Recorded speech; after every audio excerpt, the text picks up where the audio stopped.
Good morning, everybody. Welcome to the Christian Chronicle Facebook page for our live stream on, I think we called this a Christian perspective on Afghanistan. We're extremely blessed today to have two special guests, retired Air Force Lieutenant General John Bradley and his wife Jan, who are founders of the Lamia Afghan Foundation, have worked in Afghanistan for a number of years, have been highly active with events in the last couple of weeks. We're also joined by correspondent Cheryl Mann Bacon, who's the retired journalism chair at Abilene Christian University, has been talking with the Bradleys for a few weeks now, has written a couple of stories that I know a lot of you have already read. And so we're just excited about the opportunity this morning just to talk here where you can hear in their own voices, talk with the Bradleys. And Cheryl will be asking a lot of the questions because she's been on top of this story from day one. I think given that the Christian Chronicle, we're a newspaper for members of Churches of Christ, and you guys obviously are members of Churches of Christ, I think it might be nice just to start, maybe tell us a little bit about your Christian background, how the two of you met, just some of those early stories. Sweetie, do you want to start or? Well, my Christian background, my father was a minister. He was, I'm sorry. Oh, that's what, okay. My father was a minister. I came from a Christian family. My mother was, preacher's wife. I mean, they were both educated at David Lipscomb University. And I can't remember, a preacher one told my mother, he says, "Mary Pitts, you're too much of a socialite. You'll never make a great preacher's wife." And she said, "I'll show you." And she did. So my grandmother, my grandfather, we all come from a very strong Christian background. So when I met John in Louisiana, and I found out that he was a member of the Church of Christ, and I thought, this is a pretty nice guy. I'm pretty crazy about him, I think this is going to work out. Did y'all meet at an Air Force base, or where did y'all meet? Yeah. I'll tell you the story briefly, but let me just say a little more about Jan and her family. Okay. He said they met at Lipscomb. Her father was working in the bookstore. He met her mother there, and they got married. So after they finished school, she was going to be a concert pianist, but that didn't pan out. She was very good on the piano. But my parents also, we have deep Christian background on both sides of my family. My mother's mother went to Nashville Bible School in 1910, 1911, which was to become Lipscomb. She stayed in the home of David Lipscomb when she was very sick with some illness when she was a student. My father's father went to Lipscomb during the 1890s, so the first decade of his existence. My father went to Lipscomb. My sister graduated there with Steve Flatt in 1977. I had cousins who went there. I did not go to Lipscomb, but my father graduated there 2 years school at the time, went to Abilene for 1 year, and then came back to Nashville, finished at Peabody and got a master's and became a teacher and administrator. My father was an elder, a deacon and an elder at the College Street Church of Christ in Lebanon, Tennessee, the town I was born in. And he went to that congregation, and it became College Hills when they moved to a bigger facility. And he was there until he died. And so I was raised there, went to church there. Every time I came home, I was in the Air Force for 41 years. So I was gone, of course, from home, but came back to visit. So both of us have deep, deep ties to the Churches of Christ. I was on the board of trustees at Lipscomb University for 5 years until about 3 or 4 years ago, and love the school. And it's just a remarkable school today. Abilene is a remarkable school. Our daughter went to Abilene. She got her bachelor's degree there, worked for a year in Washington, then went back to Abilene, and under the tutelage of Dr. Cheryl Bacon, who's interviewing us today with you, got a master's in communication with a 4.0. I'm so proud of her. She was a graduate assistant. I couldn't believe she was that people were paying tuition and my daughter was teaching them. I just teaching their children. I couldn't believe that, but she's a remarkable young woman who's helped us immensely, and she's a communications director for a nationwide law firm. So we have great ties to Abilene, to David Lipscomb, to the Churches of Christ. We live in Nashville now. I was raised 30 miles from here in Lebanon, served 41 years in the Air Force. So we were I was in the Air Force base, had been back from Vietnam 2 or 3 years. I'd flown combat missions in Vietnam and left the regular Air Force, joined the Air Force Reserve. I was at Barksdale Air Force Base in Louisiana. We went to the Blanchard Church of Christ after Jan and I were married, but we met at the Air Force Base because Jan got a job as a secretary there to a personnel officer. And after she was there for a few months, somebody told me about this young woman over there. And so I finally got up the nerve to meet her and ask her for her phone number and called her for a date. And the rest is history. We got married 10 and a half months later. I was almost 30. She was almost 27. And we've been married 46 years now. Oh, wow. So sorry for the dog. Yeah. No, that's great. Yeah. Yeah, I went to Lipscomb as well, and my twin uncles went to Lipscomb. So we have a long background, with Lipscomb University. So tell us a little bit about how you decided to begin the foundation. You were in the Air Force for a long time before your first assignment to Afghanistan, I assume. And then how long had you been going to Afghanistan before you got the foundation started? Okay, I want to make sure everyone understands. I was never sent to Afghanistan for combat operations. I was a somewhat senior officer, a lieutenant general in the Air Force. I was the commander of the Air Force Reserve. So I had a lot of hundreds and thousands at different times of my Air Force Reserve airmen deployed to Afghanistan. So as a senior officer, a commander, it was my responsibility to visit them periodically. And I did that 5 times in a 4-year period. Going over for 4 or 5 days at a time. Again, I was not the combat people, they were. I was just visiting them, thanking them for going, asking them to volunteer again, asking what we could do to prepare them better. And briefly, on one trip, my 3rd trip there, I saw this volunteer operation going on at this huge American air base north of Kabul, about an hour north of Kabul, Bagram Air Base, of volunteer airmen and soldiers who in their off-duty time were giving humanitarian aid things, toys, clothing, blankets, school supplies to women and children off the base as they would come for some medical care on the base. So they were getting things from their churches and schools and families from home mailed to them. They would hand out those supplies to them. I saw that going on. I participated in it. I came home and I told Jan about it. I don't know anyone like this woman. She has the biggest heart. She's the hardest worker. She's been working 20 hours a day for the last 3 weeks, but for years she's been doing this. But when I came back from that trip, she went out to thrift shops, schools, churches, everywhere she could to get items donated. 40,000 pounds later, our house at Bowling Air Force Base in Washington looked like a Goodwill store. And she boxed up 40,000 pounds of things, and we put it on an Air Force cargo plane that was taking me to Afghanistan again. And this was not entirely legal because I didn't have any permission to take this cargo, but we did it. And so I took this to Afghanistan and gave it to these folks at Bagram, the soldiers and airmen, and they would be able to hand that out. So I went out into a village with some security people to hand out a few things, some blankets and jackets. It was wintertime, it was December, and this little 9-year-old girl broke through this line of boys, and boys have priority in Afghanistan.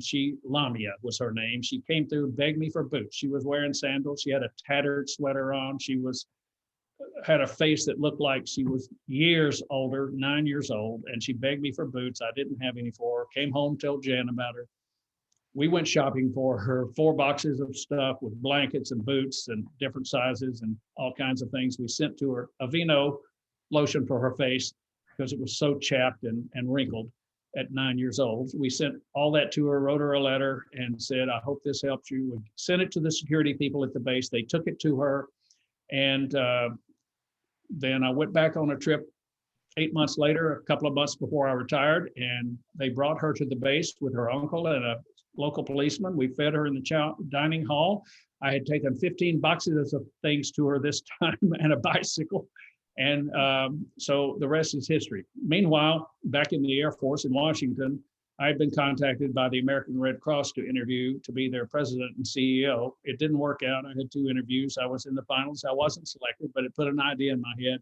Maybe we should do some nonprofit work. I didn't want to go into any kind of business. I'm not business oriented. I didn't want to go sell things to my friends in the Pentagon. I didn't want to be a consultant or work for a defense company. I'd done 41 years for the U.S. Air Force, and I thought that was enough. So Jan and I had a 5-minute conversation about what we'd do when I retired in August 2008. And it was, why don't we just keep trying to help people in Afghanistan? So we started our little nonprofit, chartered in Tennessee, got our 501c3 from the IRS, and we called it the Lamia Afghan Foundation. We build schools, we send humanitarian aid, we put legs on kids. Jan and I have gone to Afghanistan 7 times since I retired. We have no security. We don't get to stay on military bases. We get no priority for anything. I'm just a Joe civilian.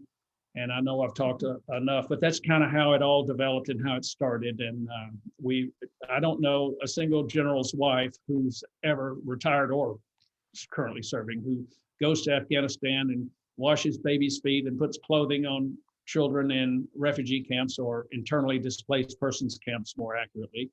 I don't know anybody that does that, but this wonderful woman here, she's the heart and soul of our work. I've talked too much, and the rest of it ought to be up to her. So she'll answer your questions. Jan, did you ever get to meet Lamia? Yes. And do y'all have any ongoing contact with her? Do you know how her family's doing? Yes, we do. They're struggling. They want to get out of the country. You know, Lamia's cousin worked for the Ministry of Economy, and one of his very good friends who worked in the Ministry of Economy was murdered by the Taliban. So he feels very threatened. And because Lamia's face is on social media and is connected with an American NGO, she's just known across the country. So they feel like she may be threatened as well. How old is she now? She's 22, 23. We had a video call with her 2 weeks ago. Oh, We really? touched with her. We visited her home 15 times on our trips there. We're with her a lot. So people in the village, even Taliban around that area would know, oh, there are Americans in this is a village of mud houses. Okay. That's what rural Afghanistan is like. And so everybody knows there are these Americans there paying attention to this family over the years. Now, we haven't been there in 7 years, but they have long memories. Yeah.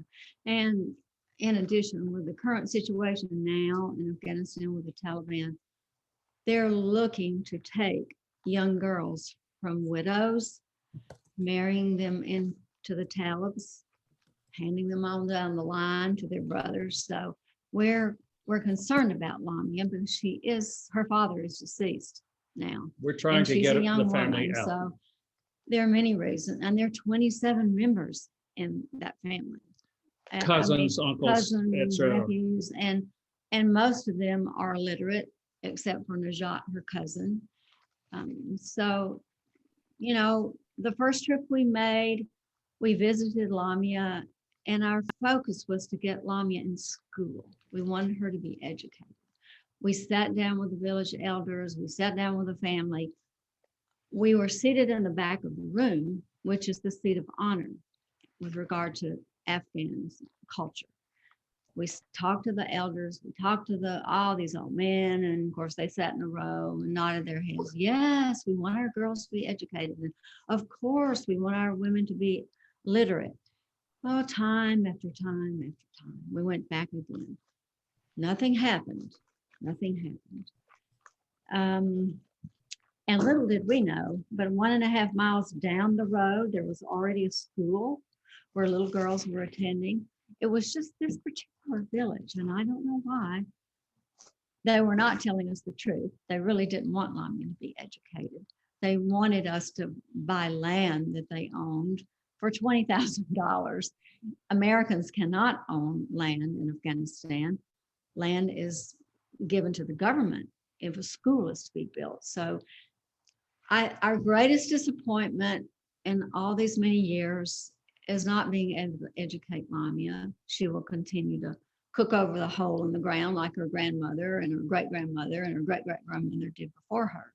But we've been able, because of her, to educate tens of thousands of girls who have gone to school, educated. Some of them have gone into universities.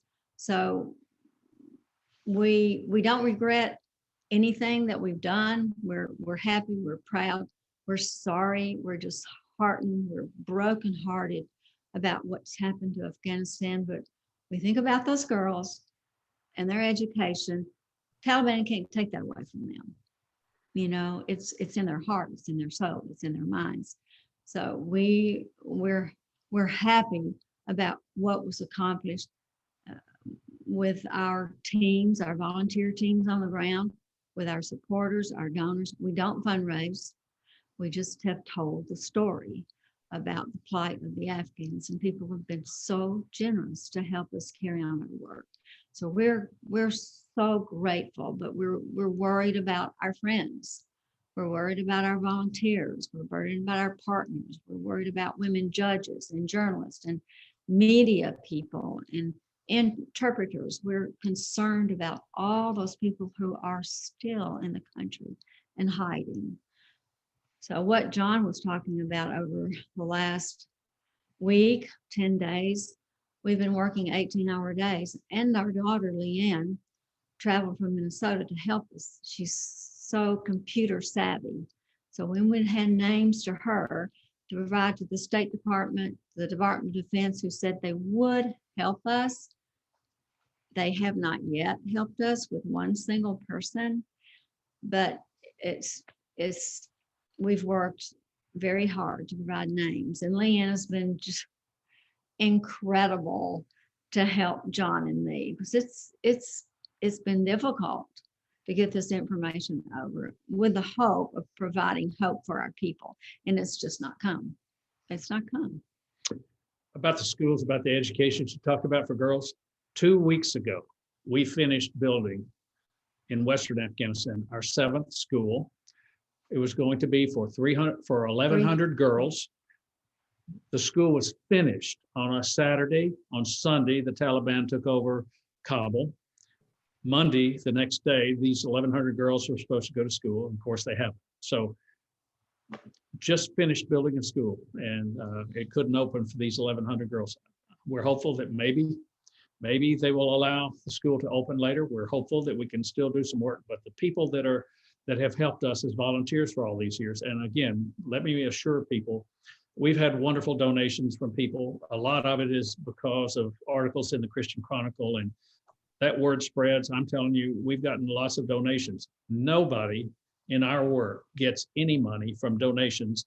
Every penny that's donated goes to the work in Afghanistan. No one in Afghanistan gets paid. There are no overhead expenses in our 501c3 nonprofit.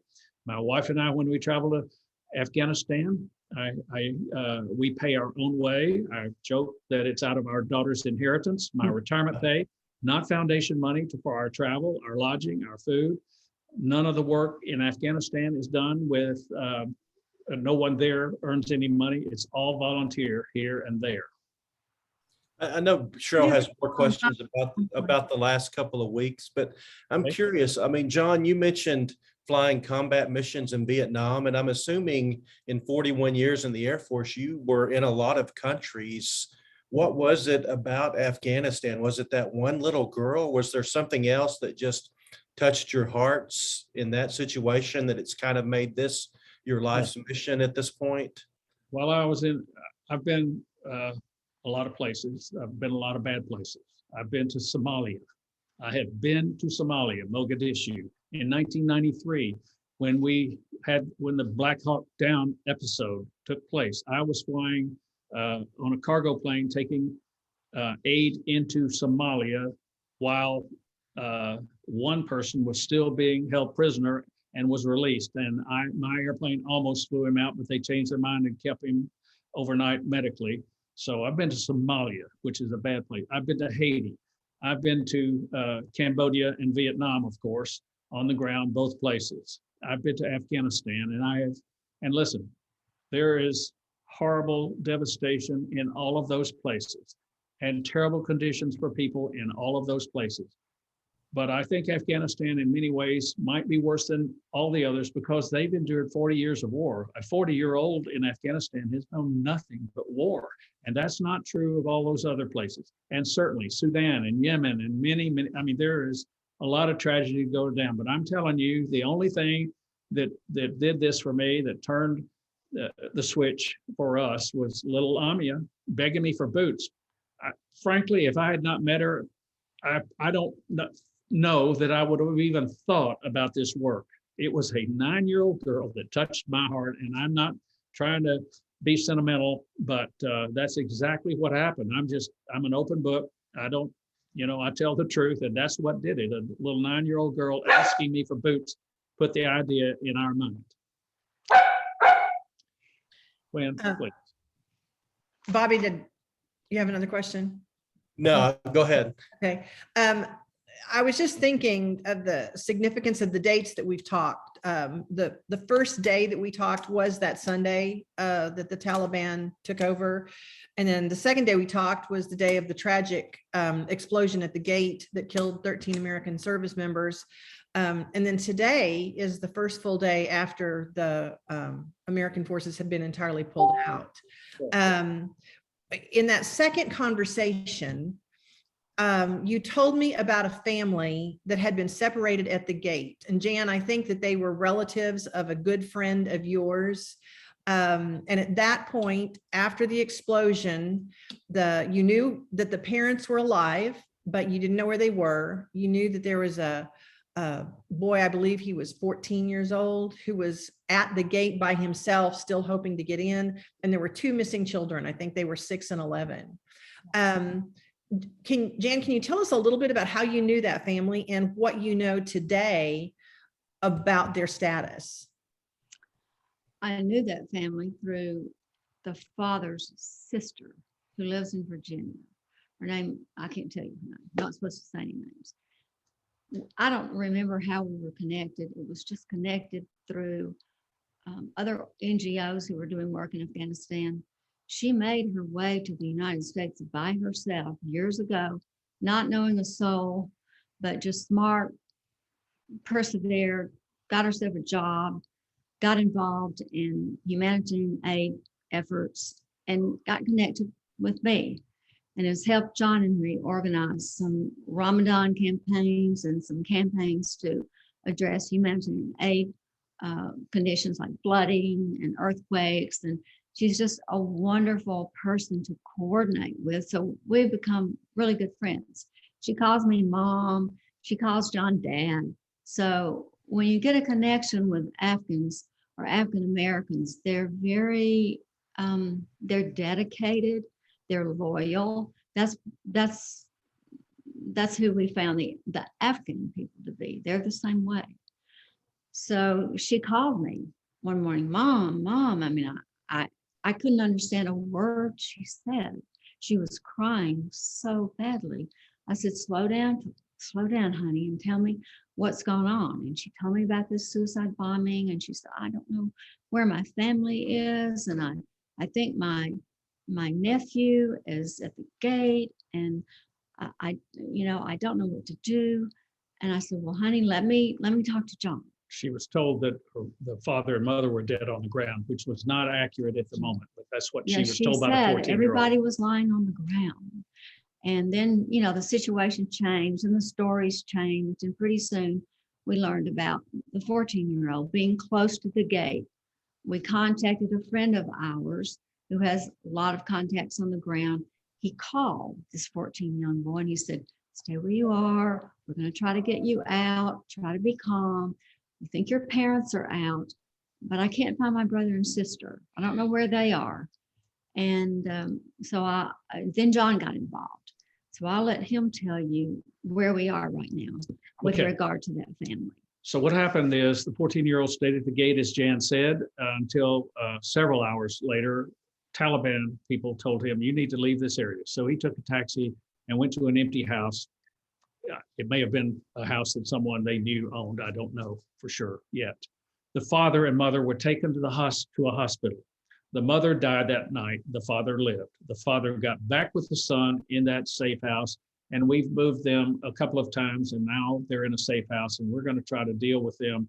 I tried and tried and tried numerous ways through political pressure, public pressure, through the media, New York Times stories, talking to the White House, talking to senators and congressmen, and everybody I could get contact with to try to get the father and son extracted from Kabul, and I'll tell you why in a second, along with the other Afghans that were leaving and American citizens that were leaving, but to no avail. We've tried to get 500 people out of there, and no one got out except two tiny children. I'll mention now, their children. So this family had gone, the woman in Alexandria, who is now an American citizen, asked me and Jan to apply to get the whole family evacuated.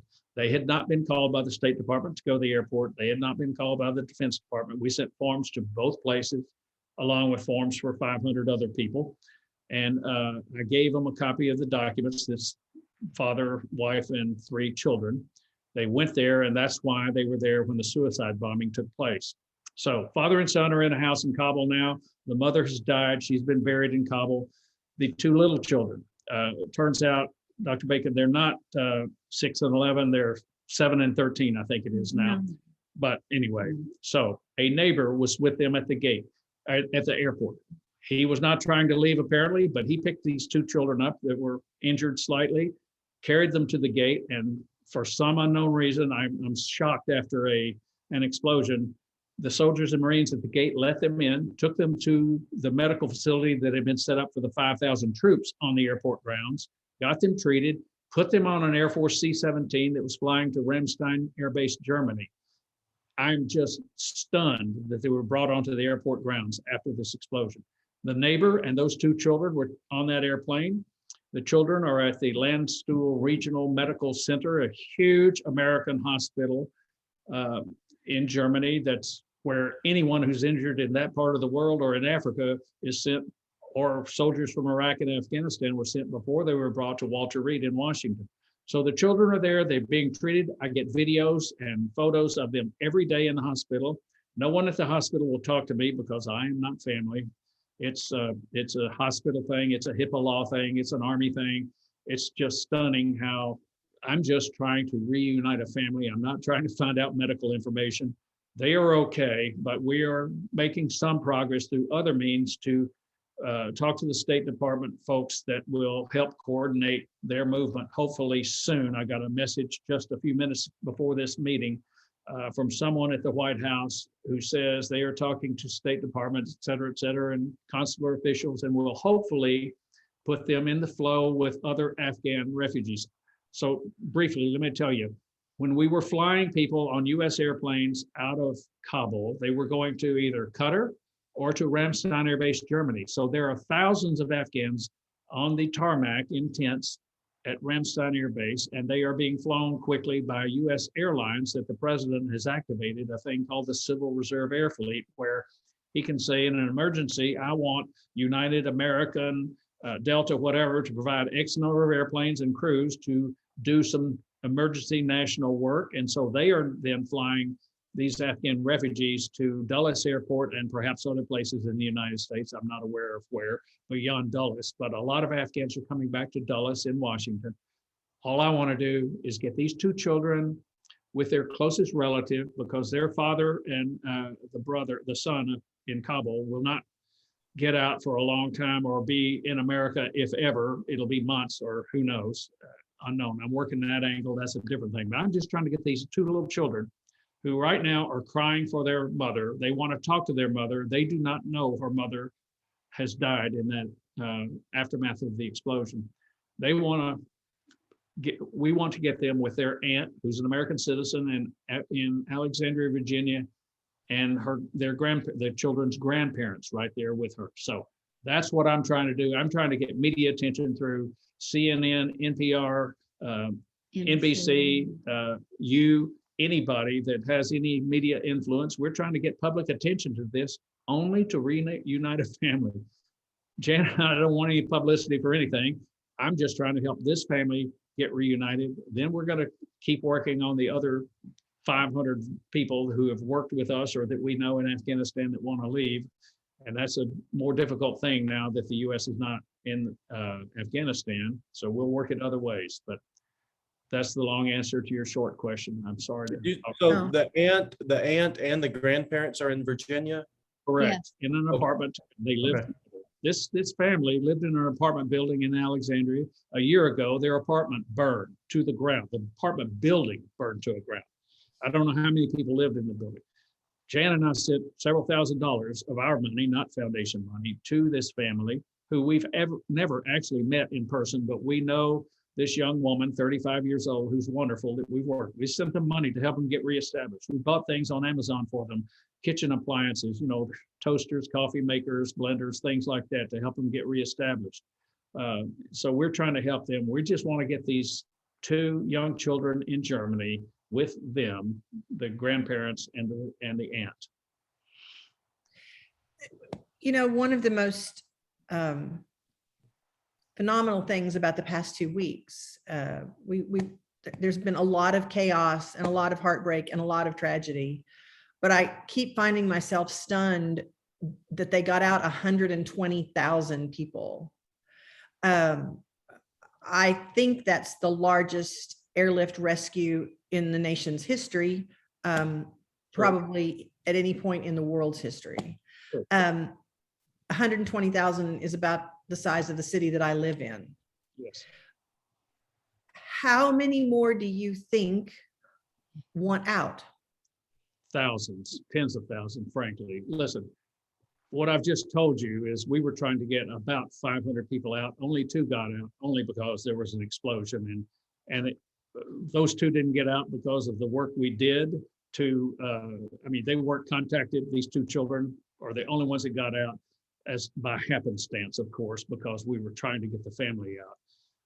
So I can tell you, I know a lot of people. I'm working with a lot of people right now. Jan is too, trying to get people overland out of the country because they want to leave.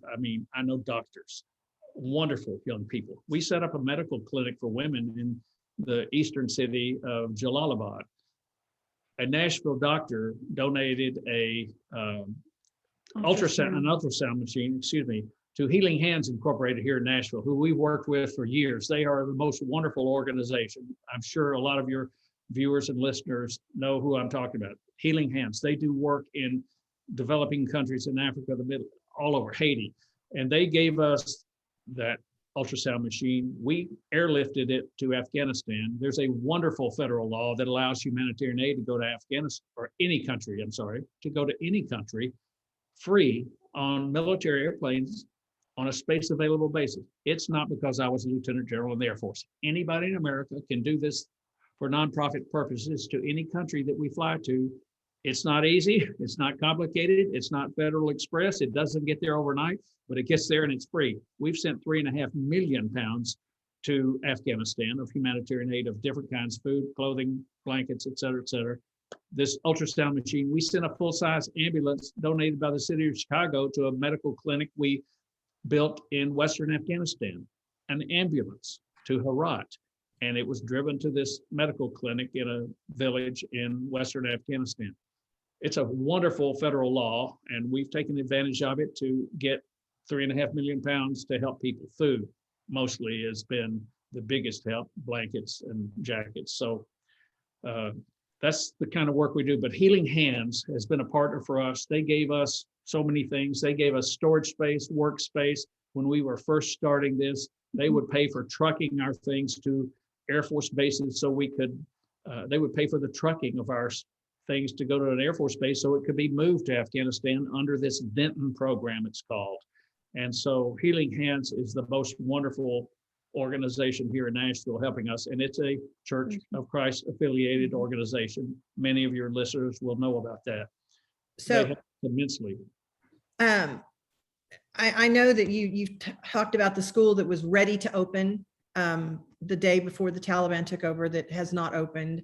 The other schools that you've built in the past years, the clinics that you have built, what do you know about whether any of them are still operational? They are not at the present time. Some people are telling us that they might allow the schools to open. Let me just note, for one thing, this young man that's a doctor in Western Afghanistan that oversaw the building of our last two schools. One was for 600 orphan children in Western Afghanistan, and this one for 1,100 girls that has not yet opened. A doctor. We helped him go through medical school in Afghanistan. His brother worked for us and was murdered by the Taliban for working for us. This doctor's father was kidnapped by the Taliban and held for ransom for several months. He was released. So his brother was killed by the Taliban and he's working for us. Think about how much he's got a 1-month-old baby at home and another child. The first person in Kabul who built our first 3 schools, Shawali Wardak, was murdered by the Taliban with an explosive device on an electric box that opened the gate to his house. Every house in Afghanistan, whether you have money or don't have money, has a wall around it. His had an electric gate that would open, and he was murdered. He was a member of parliament. He is the brother of the Minister of Education, for whom we built schools so that the ministry could run those schools. We built schools for them. He was murdered by the Taliban. A doctor we know, our best friend in Afghanistan, and frankly, the best person I've ever known in my life, other than perhaps my wife, Dr. Jerry Manos, who worked in Afghanistan for 8 years, teaching Afghan doctors how to deliver babies, saving Afghan babies and mothers in childbirth, probably has saved more lives in Afghanistan than any American I know. He was murdered by the Taliban at work after 8 years there. I mean, just think of the pregnant women in Kabul that need his help. And Dr. Jerry, again, the best American I've ever known. I've tried to get him a Presidential Medal of Freedom posthumously and had no luck at that. But the two, Minister Wardak and Shawali, who was murdered, those two men probably did more for educating girls in Afghanistan than any two people in history. So, And that is why they're targeted. That is why they were targeted, because they stood up for women's rights, girls' education. They don't like that. So Sherwali is gone. His family is still in Kabul. Farouk, the Minister of Education, took his wife to Turkey. His family is still in Kabul. They're continuing to be threatened. Their house was looted. Their car was stolen. And we're trying to get them out because they're very high targets. So we've lost a lot of great friends. this Dr. Jerry was a deeply committed Christian. He worked in an inner city Chicago community Christian health clinic for 25 years before he went to Afghanistan. Again, we stayed with him in Afghanistan every time we went, except for our first trip in the Cure Hospital guest house. Dear friend, didn't worry about himself at all, worried about everybody else. If we were out on the streets at night in a car doing work, we're not out having fun. If we weren't back before dark, he was calling us. Where are you? When are you getting back? What have you done today? What are you going to do tomorrow? Where are you going to go? He just worried about everybody else and not himself. So 25 years in inner city Chicago at a community Christian health clinic, 8 years in Kabul, Afghanistan, teaching Afghan doctors and saving babies' lives and mothers' lives in childbirth. And he's murdered at work with 2 visiting American doctors that were there that day. It's just the saddest thing. So I have 2 or 3 other questions, but as you talk about him, and as we talked about him on the phone a few weeks ago, I can tell that's a very, very emotional subject. How are y'all doing? We're working on adrenaline. We've been working 3 weeks, 20 hours a day. Like I said, our daughter came down and helped us for 8 days taking off of work. I mean, I get hyped up in the late afternoon. I guess it's just adrenaline. We're tired. We're not getting much rest, but we're not giving up. We're going to keep doing everything we can to help people. I don't know how we're doing. Are you hopeful, or are you losing hope given what's happened the last couple of months? I don't ever give up hope. I was deeply disappointed that the airlift ended. There are going to be a lot of people that talk and review what's gone on the last few months, the last few years. Of course, everybody thinks they know the right answers of what should have been done, what could have been done. Listen, I remember seeing the movie Saigon 1975, the evacuation there. And people say, well, we should have started this evacuation effort before we pulled the troops out. That's my opinion. I don't know what the right answer is. I'm not one of those really smart guys. I'm just, I'm trying to help people. And I was hopeful that all of the information we sent to the State Department and to the Department of Defense, to the Joint Staff Afghan NEO cell, non-combatant evacuation operation. They collect information to contact families to tell them to go to the airport. None of it paid off for our families. No one got called. I don't know why. I don't think the information we sent went to outer space, but I don't know where it went, and I don't know what was done with it. I don't know why out of 500 people we submitted, no one received a phone call. I don't understand that. No one received a phone call only. I'll have to correct John on this. One of our good friends, Dr. Lisa Dot, he had applied through the State Department evacuation plan that we were involved in to get his family out. A lot of his nephews and nieces and cousins. We supplied the documents that the Department of Defense asked us to do, documents, their information, their passport if they had one, even photographs of the clothing that they would be wearing to the gate. 12 of them got in. I don't know how. Many more tried, could not get through the gate. We provided the documentation along with a support letter John had written on his 3-star letterhead, on the Lamia Afghan Foundation letterhead, supporting these families. I support these families. I know these families. He attached his redacted military ID along with his passport, along with his driver's license, along with his signature, so they could take all that information with them. The Sadat family took all that information with them, and 12 of them were fortunate enough to get through the gates. More people who tried from that same group we applied for did not. I think many of those thousands of people you're talking about, Cheryl, who got through 120,000, I don't know how. I believe there was a special operations plan with a secret gate, how they moved a lot of those people through, because we weren't aware of anyone getting through the gates. Americans sitting on bases, AUF students sitting in buses, all lined up to get into the airport, couldn't because there was an incoming ISIS attack. So they evacuated all those buses and the people scattered into the community hiding. So we don't know what happened to them. So I'm thinking 120,000 people, that's a lot of people. Are they really telling us the truth? How did they get them in? So I think it was a special operations operation.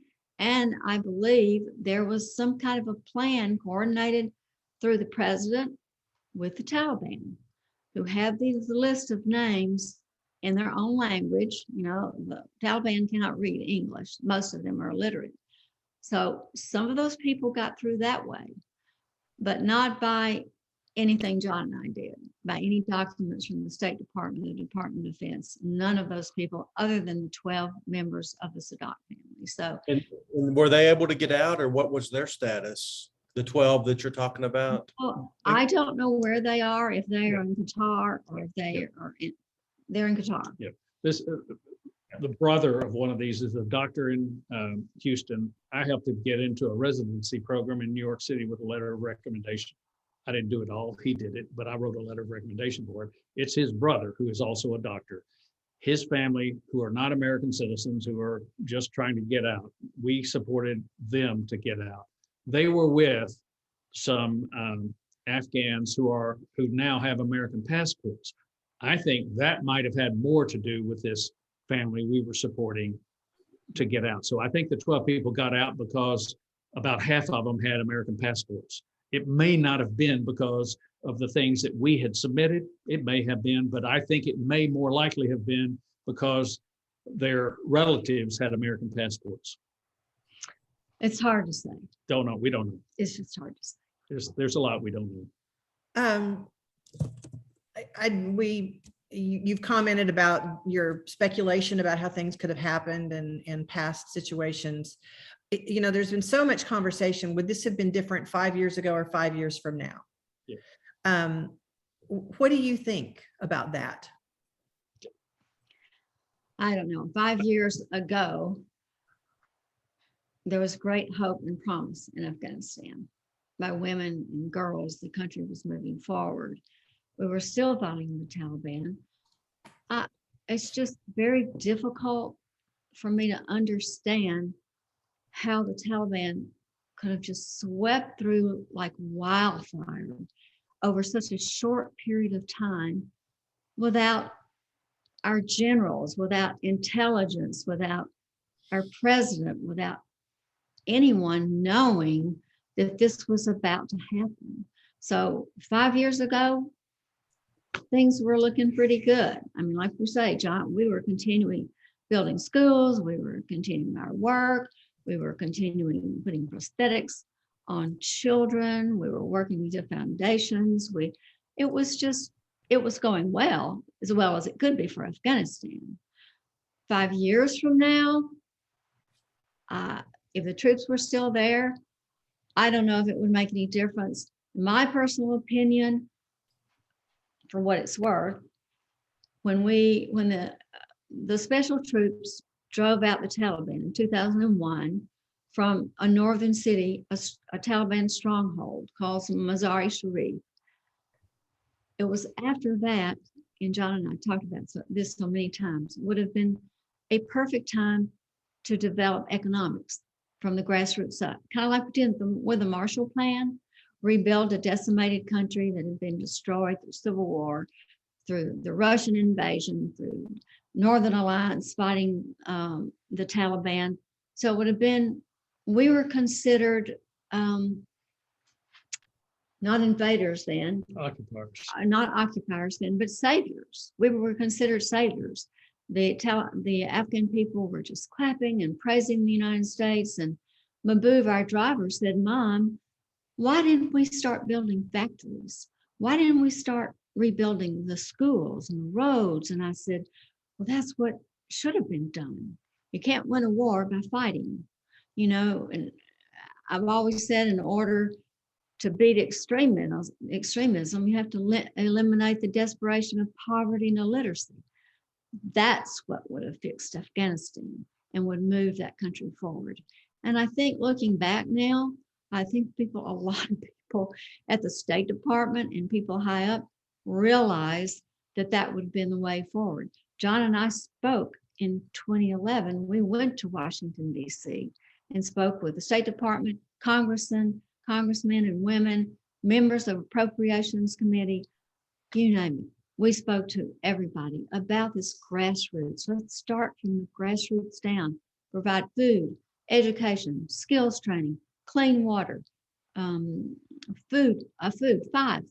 elements that every family in the whole world needs to survive. And Afghans don't have that. They might have clean water, or in another village, they might have a road, or they might have a school, but not all of those together. All these people at the top just went one ear and out the other. They didn't listen. They weren't interested. Probably most of them maybe had never been to Afghanistan. And if they had not been outside the wire, you know, to sit with villagers and hear their stories. So, we can't look back, but there's so many things I wish we could have done differently, because fighting can't fix this. Continued fighting won't fix this. This reminds me a little of the ending of this movie, Tom Hanks, Julia Roberts, Charlie Wilson's War. Charlie Wilson, kind of a rascal of a congressman from Texas, got $500 million funneled to the CIA and these mujahideen in Afghanistan to drive the Russians out. And he got $500 million appropriated. Russians are gone. He tried to get $1 million to build some schools in Afghanistan and couldn't get a penny. That should tell you something. So what happened, Jan is exactly right. I agree with everything she said. At the end of 2001, when the Taliban were gone, we should have not tried to set up a Jeffersonian democracy. There's a great book, The Great Game, by Peter Hopker, about everything from Genghis Khan, Alexander the Great, to the Russians, to the Indians, to the British, who've tried to conquer and occupy Afghanistan. No one has been successful. No one ever will be, I don't think. There's a great saying in Afghanistan: Americans have the watches, we have the time. There's a lot of truth in that. And what we should have done, instead of when the Taliban was driven out at the end of 2001, well, America, kind of the attitude was in everywhere, the military, the administration, Afghanistan's handled. Now let's start looking at Iraq. So the eye was off the ball, in my view.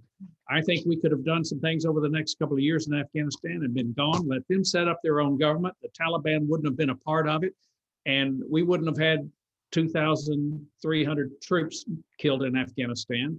It would have been maybe a whole different situation. That's water over the dam now. Nothing we can do about it. But I do believe that we've handled this wrong in many ways. I know there'll be a lot of history about it, but you asked what we think about it. I think we didn't handle it well after the Taliban was driven from power in 2001. It should have been differently.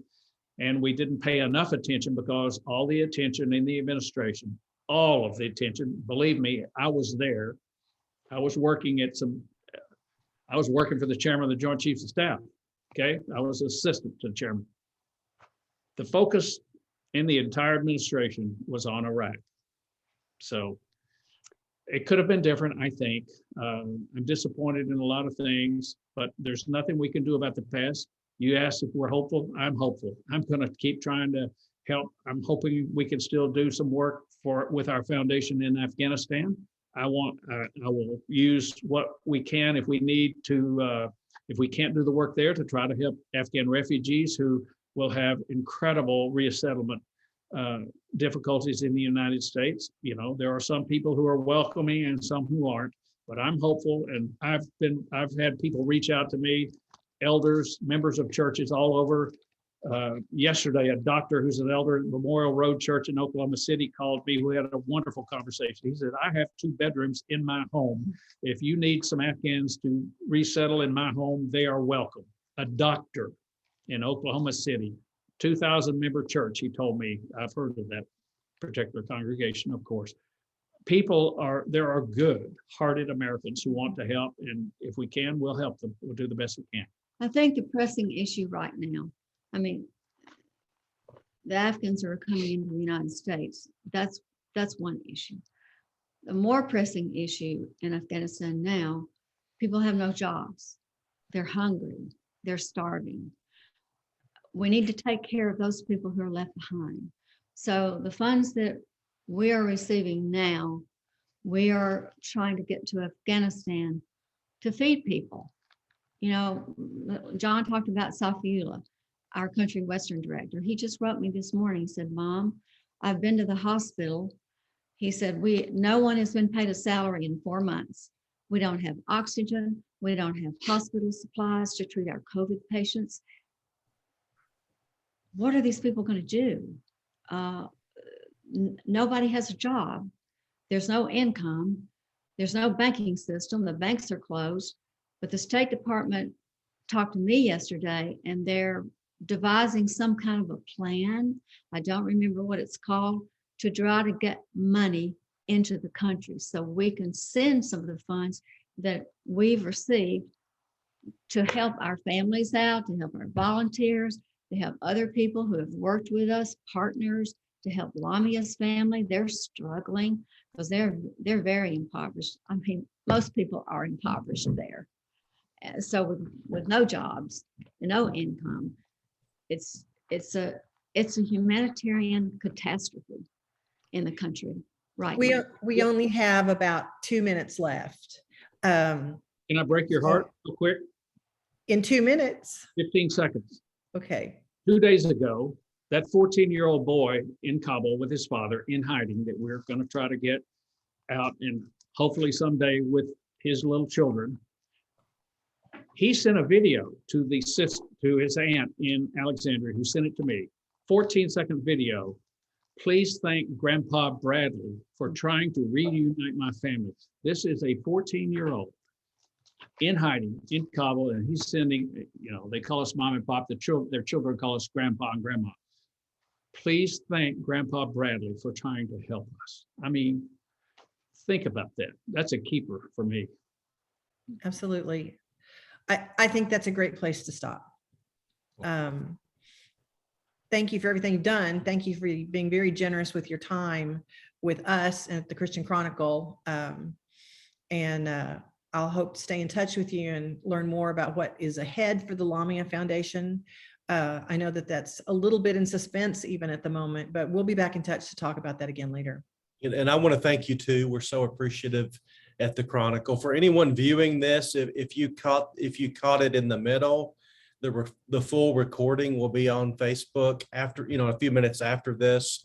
And we also plan to upload this to our YouTube channel I know there's some readers who aren't on Facebook, and we'd love for them to be able to see this interview as well. So just in the stories that Cheryl has already written, we'll put links in the comment section on the Facebook page. So if you happen to miss those, you can read those. And Cheryl is going to be writing another story for our print edition that goes to press in about a week. So looking forward to that, and just God bless you. And we'll talk to everyone later. Thank you so much for giving us this opportunity. We're Thank so you for your grateful to attention you. to an important subject. Thank you. Thank you. Thank you. I'll talk to you later. Bye. Bye.